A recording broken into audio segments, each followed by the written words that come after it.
نحمدہ و نصلی علی رسولہ الکریم، اما بعد فاعوذ باللہ من الشیطان الرجیم، بسم اللہ الرحمن الرحیم۔ الحمدللہ ثم الحمدللہ۔ آج ہم شروع کریں گے اپنا لیسن آیت نمبر 26 سے۔ آیت نمبر 26، ان اللہ لا یستحیی ان یضرب مثلا ما بعودۃ فما فوقها فأما الذین آمنوا فیعلمون انہ الحق من ربہم واما الذین کفروا فیقولون ماذا اراد اللہ بہذا مثلا یضل بہ کثیرا ویہدی بہ کثیرا وما یضل بہ الا الفاسقین۔ ان بے شک اللہ لا یستحیی نہیں شرماتا، لا نہیں یستحیی حیا فرماتا وہ، شرماتا وہ، ان یضربا کہ کوئی بیان کرے، ان کے یہ کہ یضرب بیان کرے کوئی، مثلا مثال، ما جو بعودتاً مچھر، فما خواہ جو فوقہم اس سے اوپر، فوقہ اوپر ہاں اس کے، فاپس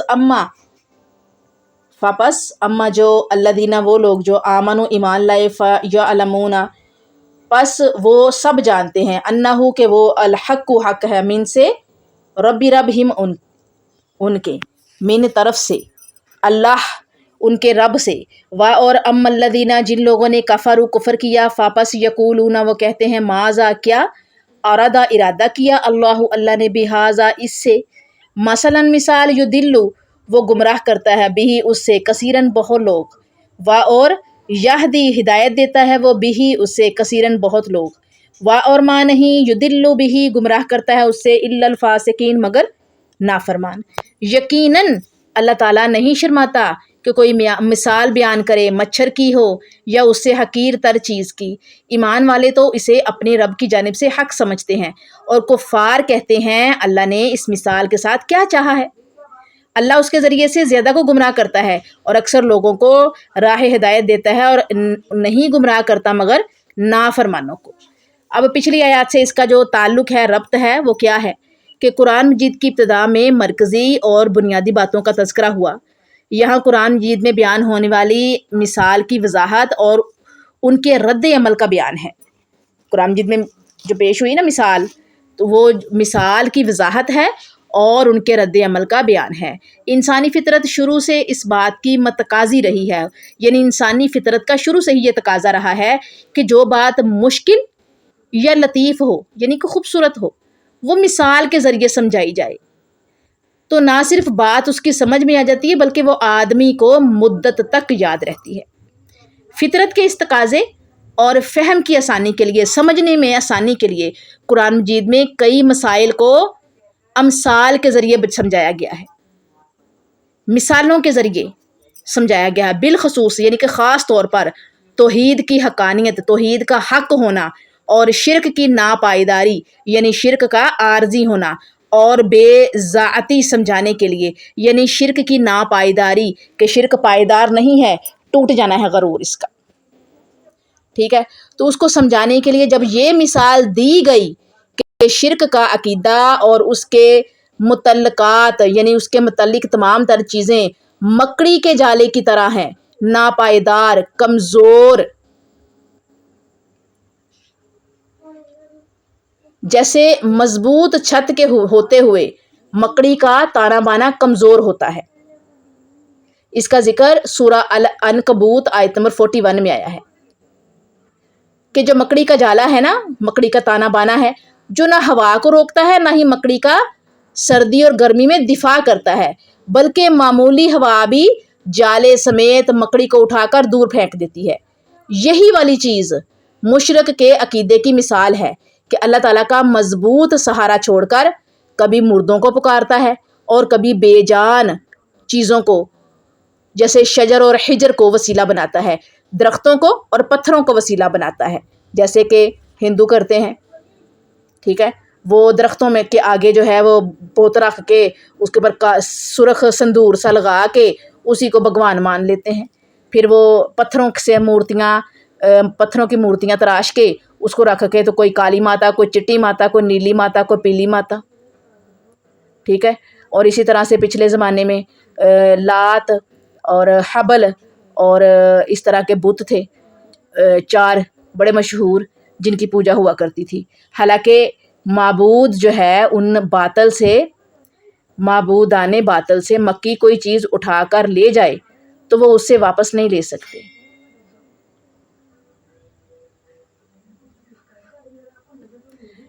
دیکھ لیجئے کہ کس قدر کمزور آسرے اور سہارے ہیں دنیا کے، کس قدر طالب و مطلوب کمزور ہے، یعنی کہ مانگنے والا اور دینے والا دونوں کمزور ہیں. سورہ الحج آیت نمبر 173.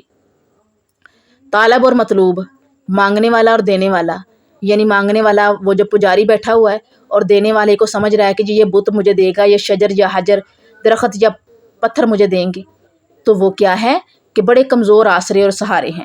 مکھی کی مثال سے یہ بھی واضح ہوا ہے کہ جس طرح عام مکھی پھول اور گندگی پر بیٹھنے سے پرہیز نہیں کرتی، ایسے ہی مشرک توحید اور شرک میں فرق نہیں کرتا اور جگہ جگہ ٹکرے مارتا پھرتا ہے.